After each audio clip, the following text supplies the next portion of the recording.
Ka-Express, ito na ang laban na matagal nang hinihintay ng buong sambayan ng Pilipino. Bukas, July 3, haharap ang Gilas Pilipinas sa New Zealand Tall Blacks sa Spark Arena sa Auckland.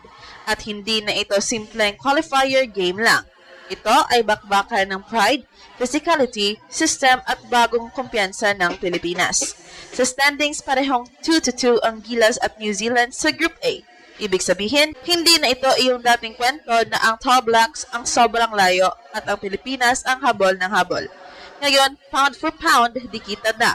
Sa FIBA team comparison, halos pantay ang production. 81 points per game ang New Zealand, 78.5 ang Pilipinas. Sa rebounds, 52 sa Tall Blacks, 48.5 sa Gilas. Pero sa assists, lamang ang Pilipinas, 21 kontra 19.5. Ibig sabihin, hindi lang puso ang dala ng Gilas. May system, may ball movement, at may bagong identity. Mas nakakatakot pa para sa New Zealand, galing sa dalawang malaking tune-up wins ang Gilas. Tinalo nila ang Manawatu Jets, 90-61, tapos dinurog ang Franklin Bulls, 94-66, kahit hindi pa pinagamit si Justin Brownlee sa huling friendly. Doon lumabas ang lalim ng Gilas. Pao Tamayo, Dwight Ramos, AJ Edu, Kevin Kimball, Juan Gomez Deliano, lahat may ambag, lahat handa. Pero syempre, hindi biro ang Tall Blacks. Sa head-to-head lamang pa rin ang New Zealand historically. Noong February, tinalo nila ang Gilas sa Manila 69-66. Kaya bukas hindi lang ito laban. Ito ay rasbak. Ito ay sukatan. Ito ay pagkakataon para patunayan ng Gilas na pantay na ang laban. Mga ka-Express, bukas na ang bakbakan. Gilas Pilipinas kontra New Zealand Tall Blacks, Spark Arena, Auckland. Away game, cold weather, hostile crowd, at isang kalaban na matagal nang tinik sa dibdib ng Philippine basketball. Pero ngayon, ibang Gilas ang papasok sa court. Hindi ito Gilas na pupunta lang para makipagsabayan. Ito ay Gilas na may dala ng ebidensya na kaya nilang banggain ang New Zealand pound for pound, katawan sa katawan, sistema sa sistema, puso sa puso. Ang pinakamalaking dahilan kung bakit lumakas ang loob ng mga Pilipino? Simple lang, hindi na malayo ang numero. Sa standings, parehong 2 wins and 2 losses ang Gilas at New Zealand. Hindi ito mismatch sa papel. Hindi ito David versus Goliath na sobrang layo ang agwat. Sa scoring, halos dikit. New Zealand averages 81 points per game, Pilipinas 78.5. Sa rebounds, lamang ang Tall Blacks pero hindi tambak, 52 kontra 48.5. Sa assist, dito pumapasok ang magandang senyales. Lamang ang Gilas, 21 assists per game kontra 19.5 ng New Zealand. Ibig sabihin, ang Pilipinas ngayon ay hindi lang umaasa sa individual hero ball. Gumagalaw ang bola. May flow, may spacing, may sistema. At doon nagiging dangerous ang Gilas. Dahil kapag ang Pinoy team may confidence na, tapos may system pa, ibang klaseng kalaban yan. Hindi mo na sila basta-basta malalamangan sa physicality lang. Kailangan mo na silang basagin sa execution. Kailangan mong pigilan ang ball movement. Kailangan mong bantayan ang transition. Kailangan mong sagutin ang energy. At sa dalawang tune-up games sa New Zealand, nakita natin na nagkaroon ng rhythm ang Pilipinas. Una, 90-61 kontra Manawatu Jets. Hindi lang panalo, tamba. Pangalawa, 94-66 kontra Franklin Bulls. Isa na namang malinis na panalo. At ang mas matindi, sa Franklin game, hindi pa naglaro si Justin Brownlee. Ibig sabihin, habang nakaupo ang naturalized leader ng Gilas, umaangat ang ibang armas. Si Pao Tamayo nagpakita ng scoring and maturity. Si Dwight Ramos nagdala ng all-around game. Si AJ Edu nagbigay ng size and presence. Si Kevin Kimball, kahit hindi kailangang magpilit, may impact pa rin sa flow. Si Juan Gomez Deliano may energy at scoring off the bench. Ito ang magandang problema ni Coach Tim Cone.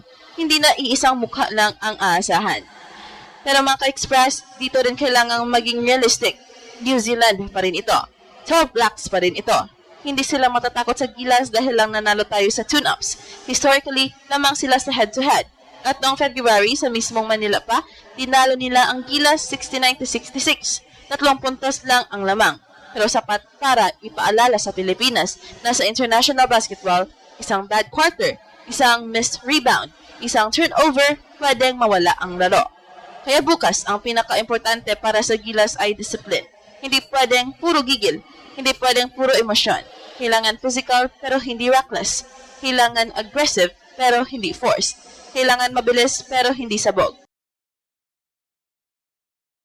Dahil ang New Zealand, sanay sa contact, sanay sa big bodies, sanay sa long possessions. Kapag pumasok ang Gilas sa laro na padalos-dalos, doon mapapahamak. Pero kung makakontrol nila ang tempo, kung mapapagana nila ang triangle principles ni Tim Cohn, kung mapapagalaw nila ang bola hanggang makahanap ng open shooter or mismatch sa loob, doon pwedeng sumabog ang laban. At ito ang magandang angle. Hindi kailangan ng Gilas maging mas malaki kaysa New Zealand. Kailangan lang nilang maging mas connected, mas mabilis mag-react, mas matapang sa rebounds, mas maingat sa bola, mas matalino sa depensa. Kaya, kung kaya nilang tapatan ang physicality ng Tall Blacks sa unang 5 minuto, malaking statement na iyon. Kaya kadalasan doon sinusubukan ng New Zealand ang kalaban, sa banggaan agad, sa screens, sa rebounding, sa pressure. Kapag hindi umatras ang Gilas, mararamdaman ng Tall Blacks na hindi ito madaling laban. Ito ang laban na pwedeng magbago ng narrative. Dati kapag New Zealand ang kalaban, may kaba agad.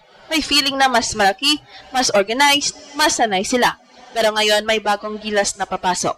May Brownlee na rested, may Tamayo na confident, may Ramos na all around, may Edu na ready sa bigs, may Kemba na pwedeng maging X-factor, may Junmar Fajardo na kayang magbigay ng stability sa loob, at higit sa lahat, may buong Pilipinas na nakatutok. Bukas hindi lang ito basketball game. Ito ay sukatan kung gaano nakalapit ang Pilipinas sa laban ng Tall Blacks. At kung tama ang pasok ng Gilas, kung hindi sila matitinag sa away crowd, kung makukuha nila ang rebounds, at kung magtutuloy ang ball movement, huwag kayong magugulat kung ang New Zealand mismo ang magulat sa lakas ng Pilipinas. Kung may isang salita na dapat dahil ng Gilas bukas, iyon ay tapang, hindi yabang, hindi padalos-dalos. Tapang na may disiplina, tapang na may sistema, tapang na marunong pumili kung kailan bibilis, kailan babagal, kailan babangga, at kailan maghihintay ng tamang tira. Dahil ang New Zealand hindi basta kalaban. Tall Blacks ito. Sanay sa physical game, sanay sa big bodies, sanay sa half-court execution. Kapag hinayaan mong makuha nila ang offensive rebounds, second chance points, and rhythm sa loob, doon delikado ang Gilas. Kaya bukas, unang laban pa lang sa ilalim ng ring, dapat ramdam agad ng New Zealand na hindi aalis ang Pilipinas. Every box out, every loose ball, every screen, every rebound. Kailangan may katawan, may puso, may banggaan. Pero hindi rin pwedeng puro physical lang. Dito papasok ang utak ng Gilas. Kung magiging mabilis ang ball movement, kung hindi de-dribble ng sobra, kung hahanapin ang open man, pwedeng mapagod ang depensa ng Tall Blacks. Kapag gumalaw ang bola mula Brownlee papunta kay Dwight, mula Dwight papunta kay Tamayo, mula Tamayo papunta sa weak side shooter, doon nagiging dangerous ang Gilas. Hindi isang tao ang babantayan ng New Zealand, buong sistema ang hahabulin nila.